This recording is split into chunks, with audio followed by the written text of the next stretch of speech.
4, and white plays rook a1, can I play rook takes b2? I've been wondering about this. Can I sacrifice an exchange? Not yet, but the point still exists that there could be an exchange sacrifice for some pawns, and Magnus is doing that grinding thing where he's slowly improving his position move by move, piece by piece, but watch out for ideas just like that. Yeah, it's a really nice thing that you pointed out, but what Magnus is doing, right, he's also playing on the clock. He'll take those critical decisions of changing the dynamics in the position when Alireza is down to his seconds, which makes it that much harder to actually control the position. A check's been given on the board, and you're pointing out the squares that are on Magnus's radar. And also, Alireza, with the last few moves, it's clear that he thinks that there's nothing better he can do in the position. He's just shuffling around with the rook, and that makes it so much easier for Magnus to improve his position. Yeah, the hardest thing in chess is to actually do nothing, and that's what Alireza is having to do right now. Most likely he'll bring his rook back. He might get tempted to swing his rook across. I was going to say go for that slightly detached black h-pawn, but no, he does adopt this defensive formation. And now Magnus, we know he doesn't believe in fortresses. Can he break white's fortress?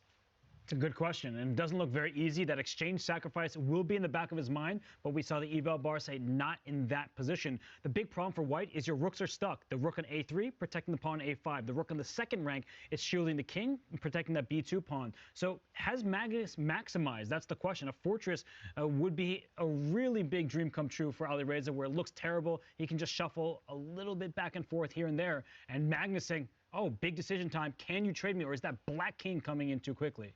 Wow, big question to ask as well. No easy answers. Alireza feels obliged to trade off the rooks. But now black's king can start sidestepping, slide to the left, and go for that weak white a5 pawn. I'm really surprised Magnus has rushed into this. Normally, I would say kind of wait, only if you're 100% sure. But it does look mightily scary for white still. And Magnus has to be sure that after sliding the king, if there's a trade of rooks on c5, that his king is fast enough to gobble the queenside pawns, and Alireza will not be able to create counterplay against the kingside pawns, but Alireza prefers to keep the rooks on the board.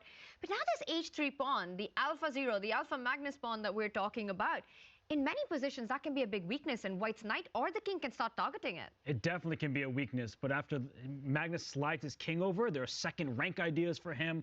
He has so many options here, and I think for Alireza, give him 3 more minutes. He might have traded rooks in that position. Any rook check could have forced a rook trade, and perhaps that was a draw, but when you have 50 seconds, you can't calculate 20 moves down the line, which is what you need to do to ensure that you're not giving away a half point. Yeah, really difficult position. Farouche's done a kind of admirable job here of defending. Really fantastic stoic defense. But now it's kind of the calculation part of the game where it's very concrete. It's no more about those strategic, kind of theoretical things we were talking about where you can just trust your judgment and play on feel instinct alone. Now it's pure calculation. That's why Magnus has slowed down 2 minutes against just under 1 minute. I'm expecting the black king to move on over as well. That's the consistent kind of final act of the plan. But suddenly it's all about the king side. Can black stabilize on that flank?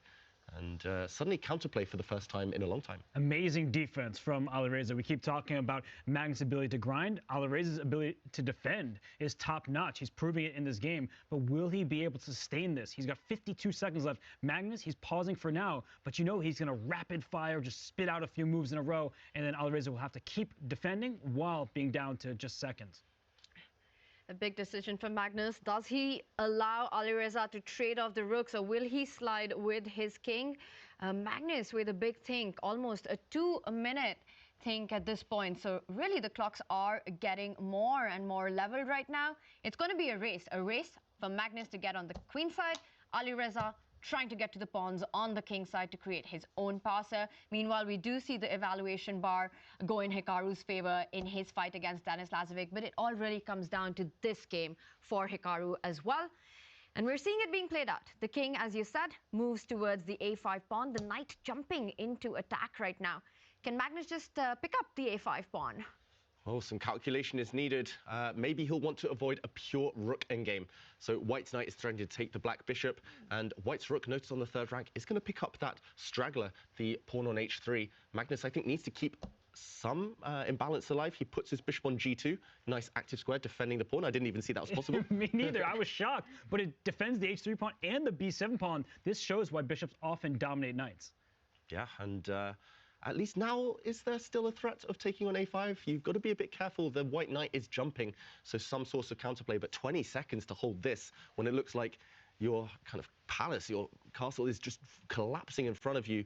The foundations, including that A5 pawn, dropping. And so is the eval bar. The eval bar is dropping in Black's favor bit by bit. This is a nerve-wracking moment here for Alireza.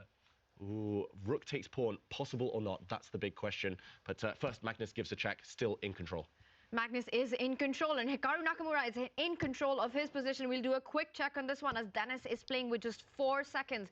Hikaru can wrap up his match. He's got 2 extra pawns on the other side of the board. It looks like it's busted, completely busted for White despite having the D pawn. Black's king is super near White's passer.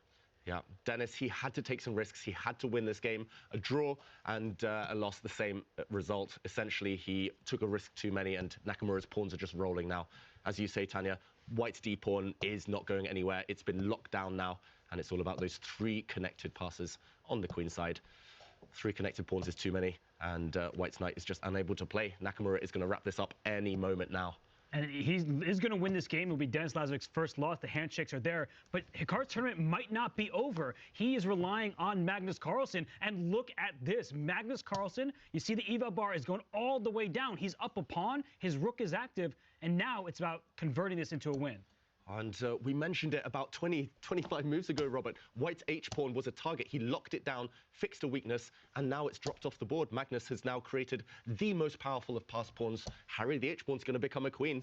That H-pawn is only 2 squares away from touchdown. Magnus is going to take this. He's got pawns, passed pawns potentially on both flanks. White's knight is a short-range piece. The bishop so clearly superior here. It drops back. The black rook will move out the way. And Alireza with 1 second made that move. He's got no time, and now he loses another pawn. Yeah, but what he's hoping for is if he can trade rooks and give up his knight for the B7 pawn. Bishop and A pawn versus king, if that king can run to the corner, will be a hold. So watch out. Know your theoretically drawn endgames. I don't think Magnus is going to blunder into that, but he needs to keep an eye out. And he moves his king, but he's walking into a knight fork. Be careful. Big threat on the board. Knight back to D3. Check would be a nasty fork on the king and rook. Magnus, I think he just chose the wrong square. And now he's got to be careful because that knight check also forces the king to lose connection with that A5 pawn. You can't give a check right now, or can he? Because there's rook to C5 if he would have stepped over that with would the have king. been checkmate. White would have won the game had he stepped in the other direction. He still has 2 passed pawns. I think the engine evaluation, it says equal, but it's going to be difficult for Alireza to prove that with 7 seconds. He's doing a great job thus far. Wow, Alireza so resourceful. He's setting up all the traps, that tricky knight jumps, and he's got a pass pawn of his own. The white G pawn is the best of all of them. Yeah, and 3 squares away. And all of Black's pieces are on one side of the board. They're sort of getting in each other's ways. The pawns can't move forward while White's pawn is just advancing further and further. He does attack the rook. He will move back, not giving any tempo. Does he push G6? Why not? Have a pass pawn, push a pass pawn, but that bishop is coming around to B3 with check. And once the king slides out of the way, oh, you see Alireza, he was unsure, but he's taking a square away from the black king. The black king needs to move and the pawn needs to run. Oh my gosh, and this is so important for not just Magnus Carlsen, but Hikaru Nakamura. Magnus needs to win, and this is getting closer to a draw. Ever closer. If White sacrifices the knight for Black's pawn, we'll see the infamous rook and bishop versus rook endgame, which is objectively a draw, but so tough to defend with only a few seconds on the clock. He can do it now. He should take that pawn in the next few moves. It's not running away yet, but he wants to avoid that endgame as long as possible for Asia. And the one thing Alireza has to avoid is bringing his king forward to A6. It looks like the best move, but you're walking into a pin, so that would free up the black king. I don't know how Magnus makes progress anymore. He can't move his king without losing his A pawn. Oh, he's blocking out the white rook. This is really clever. Maybe forcing that sacrifice in the next few turns. But he's going behind Alireza, and the moment of truth, he does sacrifice. It's rook and bishop versus rook. Start your counters. It's the 50-move rule kicking in. And did you see Magnus's reaction there? He says, okay, I'm ready for this one now. This is going to be a fight. It is rook bishop versus rook, a theoretical draw, but can Alireza hold for the next 50 moves? And what you often want to do is keep your king and rook on the other color of that bishop. That's a great move by Magnus. He's trying to restrict the scope of that rook, but you need to bring your king closer. Magnus starts on the right path. Magnus needs to force the white king onto one of the 4 sides of the board, and only then will there be checkmating ideas, but that's going to take a while. Alireza cutting off the black king. I'm pretty sure he studied this for hours and hours throughout his career. The top players spend a lot of time on this, but it's all about the nerves, whether he cracks. Only a few seconds left. And I'm sure Magnus has studied this completely as well. So he knows how to try to get the white king to the edge of the board, the way to create the best chance. And it'll come down to those final moments. Does Alireza know those critical defenses when the king is in the last rank or the corner? Alireza's nervous. He's down under 5 seconds. You could see him hesitating with his king move. That black king can now go to the center. That white king is being pushed to the edge of the board, but he can use the Cochrane defense, pin the bishop from a distance. He does that, so it's clear that Alireza knows what he's doing.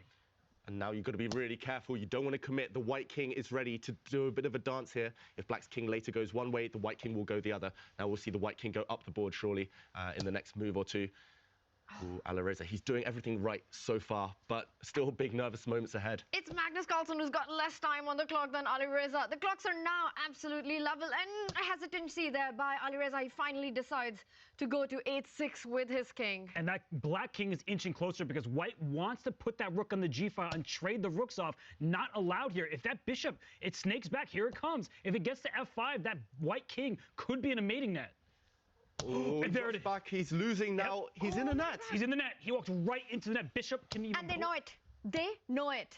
It's a well-known winning position. Black's rook will come round now and deliver a killer blow. The white king has no escape squares. Any check on the h-file will be decisive. Magnus goes the long way round, and white is stuck.